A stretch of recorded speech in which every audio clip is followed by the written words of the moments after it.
Olá, professor, professora! Hoje nós vamos trabalhar com um tema específico do quarto ano. Uma novidade que a Base Nacional Comum Curricular apresenta para os conteúdos do quarto ano é a introdução de temas relacionados às intensas migrações populacionais entre os continentes ao longo dos tempos. Ela propõe que sejam estudadas como ocorreram e quais os motivos para essas migrações. Sendo assim, escolhemos tratar no segundo semestre do quarto ano sobre o povoamento da América, desde os primeiros povos que migraram da Ásia para cá e também de outros povos do mundo que vieram para o Brasil a partir do ano de 1500 da Era Cristã, com a chegada dos portugueses. No capítulo 7, no terceiro bimestre, dentre os inúmeros povos que habitavam todo o continente americano, escolhemos apresentar as características dos povos maias, astecas e incas. Estes povos, apesar de distantes e diferentes em muitos aspectos, são semelhantes entre si no que diz respeito às características econômicas, sociais e políticas. Eram povos organizados em torno de um poder político centralizado, com governantes e leis que organizavam a vida urbana e rural. Podemos dizer que eram sociedades com Estado, com sistema de tributação, hierarquia social, comércio e sistemas agrícolas semelhantes entre si.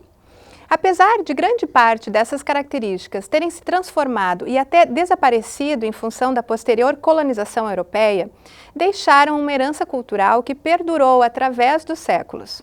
A cultura do milho, da batata, do sistema de estradas, dos correios e a utilização de calendários são alguns dos exemplos que destacamos, dentre outros, que percorreram o tempo, permanecendo ainda hoje entre os costumes dos povos latino-americanos. Nestes estudos, estamos a construir as primeiras noções de como se formaram os povos latino-americanos e quais as relações entre passado e presente na composição de suas identidades sociais, econômicas e culturais. Noções que serão ampliadas ao longo dos demais anos do ensino fundamental 2 e médio. No capítulo 8, damos vez aos povos indígenas que habitavam o território brasileiro antes da chegada da colonização portuguesa.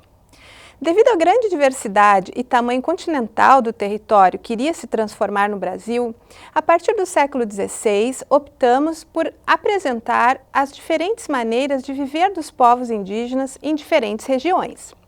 Os povos construtores de casas subterrâneas no Planalto de Florestas de Araucárias, na região sul, os povos dos sambaquis no litoral e os povos agricultores da Amazônia. No estudo destes povos, destacamos a maneira como construíram suas casas, como utilizavam a terra e alimentavam-se, como armazenavam seus alimentos, como trabalhavam com a cerâmica e produziam outros artefatos. Apesar de serem povos que não desenvolveram um sistema de escrita, produziram inúmeros artefatos que resistiram ao tempo. São os documentos arqueológicos de inestimável valor histórico.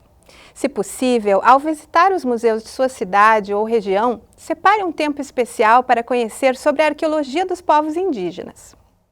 Conhecer esses documentos ajudarão a compreender sobre os seus costumes e como utilizavam os recursos da natureza.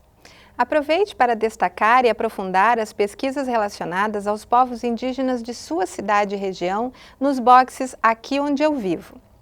Quais as problemáticas regionais que envolvem os remanescentes de povos indígenas de sua região?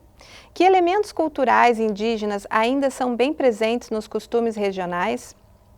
Apesar de já termos utilizado a temática dos povos indígenas nos anos anteriores, no quarto ano voltamos ao tema para desenvolvermos noções sobre a identidade nacional brasileira, da qual faz parte a herança étnica e cultural indígena. Conhecer os povos indígenas é conhecer as origens do Brasil e entendê-los como pertencentes à população brasileira, da qual também fazemos parte. Para que o trabalho com esse tema seja um sucesso e possa se tornar significativo, contextualizado e prático, não esqueça de utilizar as fontes de pesquisa no livro do professor e também no portal. Até a próxima!